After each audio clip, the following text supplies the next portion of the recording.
So hello everyone, कैसे हैं आप सभी लोग। आई होप कि आप सब बहुत अच्छे होंगे और आपकी स्टडी काफ़ी अच्छी चल रही होगी। तो इसके पिछले वीडियो में हम आर्तव चक्र और निषेचन एवं अंतरूपण टॉपिक कंप्लीट कर चुके हैं। एंड आज हम नेक्स्ट टॉपिक पढ़ेंगे सगर्भता तथा भ्रूणीय परिवर्धन। तो चलिए इसी के साथ आज शुरू करते हैं। भ्रूण के अंतरूपण के पश्चात पोषकोरक पर उंगली जैसी संरचनाएं उभरती हैं जिन्हें जरायु अंकुरक कोरियोनिक विलाई कहते हैं। ये जरायु अंकुरक गर्भाशयी ऊतक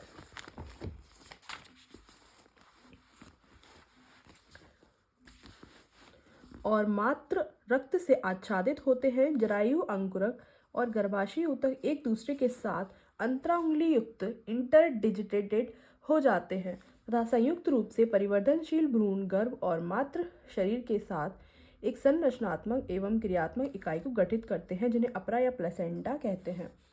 अपरा भ्रूण को ऑक्सीजन तथा पोषण की आपूर्ति एवं कार्बन डाइऑक्साइड तथा भ्रूण द्वारा उत्पन्न उत्सर्जी एक्सक्रीटरी अवशिष्ट पदार्थों को बाहर निकालने का कार्य करता है।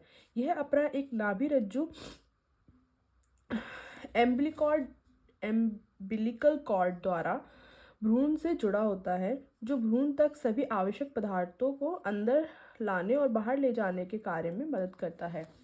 अपरा अंतःस्रावी ऊतकों का भी कार्य करता है और अनेकों हार्मोन जैसे मानव जरायु gonadotropin, human chorionic gonadotropin HCG, मानव अपरा lactogen, human placenta lactogen HPL, estrogen, progestogen आदि उत्पादित करता है।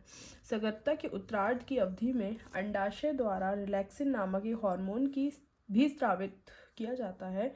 हमें याद रखना चाहिए कि HCG, LPG और रिलैक्सिन स्त्री में केवल सगर्भता की स्थिति में ही उत्पादित होते हैं। इसके अलावा दूसरे हार्मोन जैसे oestrogen, progesterone, cortisol, prolactin, thyroxine आदि की भी मात्रा सगर्भता के दौरान माता के रक्त में कई गुना बढ़ जाती है। इन हार्मोनों की उत्पादन में बढ़ोतरी होना भी भ्रूण वृद्धि, माता की उपापचयी क्रियाओं में परिवर्तनों तथा सगर्भता को बनाए रखने के लिए आवश्यक होता है।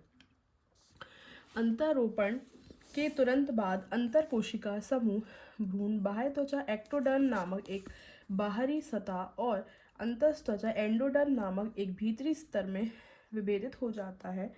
इस बाह्य त्वचा और अंतस्त्वचा के बीच जल्द ही मध्य जनन स्तर मेसोडर्म प्रकट होता है। ये तीनों ही स्तर वयस्कों में सभी ऊतकों अंगों का निर्माण करते हैं। यहाँ यह उल्लेख करना आवश्यक है कि इस अंतर कोशिका समूह में कुछ निश्चित तरह की कोशिकाएं जिन्हें स्टेम कोशिकाएं या स्टेम सेल्स कहते हैं समाहित रहती हैं, जिनमें यह क्षमता होती है कि वे सभी अंगों एवं ऊतकों उत्पन्न कर सकती हैं। सगर्भता के विभिन्न महीनों में भ्रूण परिवर्धन के प्रमुख लक्षण क्या होते हैं। मानव में सगर्भता की अवधि 9 महीने की होती है। क्या आप जानते हैं कुत्ती, हाथियों, बिल्लियों में यह अवधि कितने महीनों की होती है? पता करें। मानव में 1 महीने की सगर्भता के बाद भ्रूण का हृदय निर्मित होता है। एक बढ़ते हुए भ्रूण का पहला संकेत स्टेथोस्कोप से उसके हृदय की धड़कनों को ध्यानपूर्वक सुना जा सकता है। सगर्भता के दूसरे माह के अंत तक भ्रूण के पाद और उंगलियां विकसित होती हैं। 12वें सप्ताह पहली तिमाही के अंत तक लगभग सभी प्रमुख अंग तंत्रों की रचना हो जाती है। उदाहरण के लिए पाद एवं बाह्य जनन अंग अच्छी तरह विकसित हो जाते हैं। गर्भावस्था के 5वें माह के दौरान गर्भ की पहली गतिशीलता और सिर पर बाल उग आना सामान्यतः देखा जा सकता है। लगभग 24वें महीने सप्ताह के अंत तक दूसरी तिमाही के अंत में पूरे शरीर पर कोमल बाल निकल आते हैं। आंखों की पलकें अलग अलग हो जाती हैं और बरौनियां बन जाती हैं। गर्भावस्था के 9वें माह तक के अंत तक गर्भ पूर्ण रूप से विकसित हो जाता है और प्रसव के लिए तैयार हो जाता है। प्रसव एवं दुग्ध स्त्रवण। मानव में सगर्भता की औसत अवधि लगभग 9.5 माह होती है, कुल 9.5 महीने होती है, जिसे गर्भावधि जेस्टेशन पीरियड कहते हैं। सगर्भता के अंत में गर्भाशय के जोरदार संकुचनों के कारण गर्भ बाहर निकल आता है।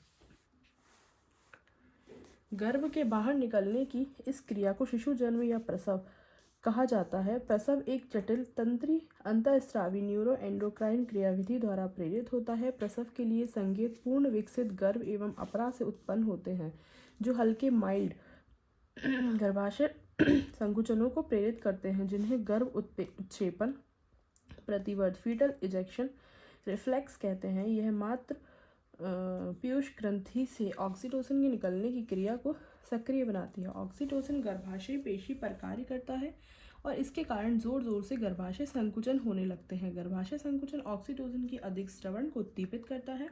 गर्भाशय संकुचनों तथा ऑक्सीटोसिन स्राव के बीच लगातार उद्दीपक प्रतिवर्त के कारण यह संकुचन तीव्र से तीव्रतर होता जाता है, जिससे शिशु माँ के गर्भाशय से जनन नाल द्वारा बाहर आ जाता है, यानी प्रसव संपन्न हो जाता है। शिशु के जन्म के तुरंत बाद ही अपरा भी गर्भाशय से बाहर निकल जाता है। क्या आप सोचते हैं डॉक्टर प्रसव को प्रेरित करने के लिए इंजेक्शन देता है?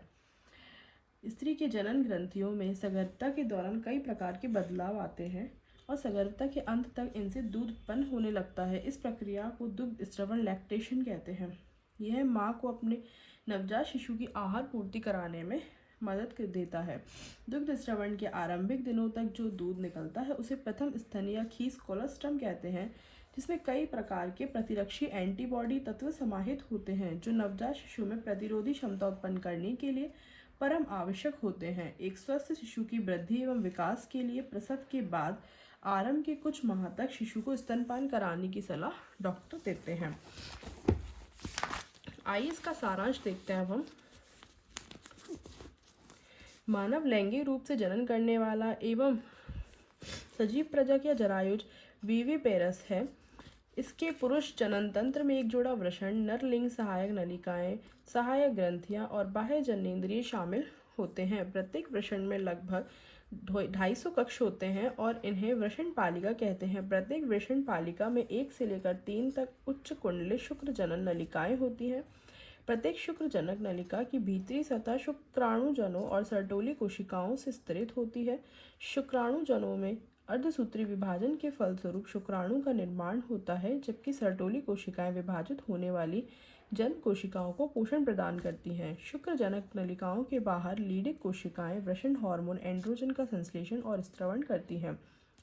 पुरुष के बाहरी जननेंद्रिय को शिश्न कहा जाता है। स्त्री जनन तंत्र के अंतर्गत एक जोड़ा अंडाशय, एक जोड़ा अंडवाहिनी, एक गर्भाशय, एक योनि, बाह्य जननेंद्रिय और एक जोड़ा स्तन ग्रंथियां होती हैं। अंडाशय के से मादा युग्मक, अंडाणु तथा कुछ स्टेरॉयड हार्मोन, अंडाशयी हार्मोन पैदा होते हैं।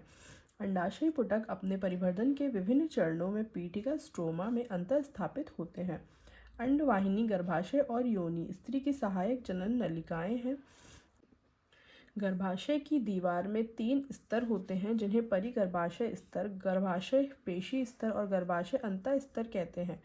स्त्री के बाह्य जननेंद्रिय के अंतर्गत जघन, शैल, बृहद भगोष्ठ, लघु भगोष्ठ, योनिच्छद और भगक्षेप शामिल है। स्त्री की जनन ग्रंथियां उसकी एक गौण लैंगिक अभिलक्षण है। शुक्राणु जनन के कारण शुक्राणु का निर्माण होता है, जो पुरुष लिंग की सहायक नलिकाओं द्वारा वाहित किए जाते हैं। एक सामान्य मानव शुक्राणु में एक शीर्ष ग्रीवा, मध्य खंड और एक पूंछ होती है। एक परिपक्व स्त्री युग्मक के निर्माण की प्रक्रिया अंड जनन कहलाती है। मादा प्राइमेटों के जनन चक्र को आर्तव चक्र कहते हैं। आर्तव चक्र की शुरुआत स्त्री के लैंगिक रूप से परिवहन होने यौवन आरंभ पर ही होती है। प्रति आर्तव चक्र में अंडोत्सर्ग के दौरान केवल एक अंडाणु मोचित होता है। आर्तव चक्र के दौरान अंडाशय तथा गर्भाशय में चक्रीय परिवर्तन पीयूष ग्रंथि तथा अंडाशय हार्मोनों के स्तर में बदलाव से प्रेरित होता है। मैथुन के अंत में शुक्राणु योनि से स्वयं संकीर्ण पद तथा तुम्बिका की संधि स्थल की ओर वाहित होते हैं। यहाँ शुक्राणु अंडाणु का निषेचन करता है और उसके पश्चात द्विगुणित युग्मनज की रचना होती है। शुक्राणु में मौजूद X या Y गुणसूत्र के कारण भ्रूण का लिंग निर्धारित होता है। युग्मनज में लगभग समसूत्री विभाजन होता है, जिससे कि कोरक पुटी का निर्माण होता है। यह कोरक पुटी गर्भाशय की भित्ति में अंतरोपित हो जाती है, जिसके फलस्वरूप गर्भधारण होता है। 9 महीने तक गर्भधारण के पश्चात गर्भ पूर्ण रूप से विकसित और प्रसव के लिए तैयार हो जाता है। शिशु जन्म की प्रक्रिया को प्रसव कहा जाता है, जो एक जटिल तंत्री अंतःस्त्रावी क्रियाविधि द्वारा प्रेरित होते हैं, जिसमें कॉर्टिसोल, एस्ट्रोजन, ऑक्सीटोसिन शामिल है। सगर्भता के दौरान स्तन ग्रंथियों में कई प्रकार के परिवर्तन होते हैं और शिशु जन्म के बाद इससे दुग्ध स्रवण होता है। जन्म के बाद प्रारंभ के कुछ महीनों तक माता द्वारा नवजात शिशु को दुग्धपान स्तनपान कराया जाता है। तो इस चैप्टर का दी एंड हो चुका है और आप सभी इस चैप्टर को अच्छे से कवर कर लें। ये बहुत इंपॉर्टेंट चैप्टर है for class 12 and NEET purpose also. And next video किस चैप्टर पर बनाएं आप लोग प्लीज़ कमेंट कीजिए और क्लास 11th में भी कमेंट कीजिए कि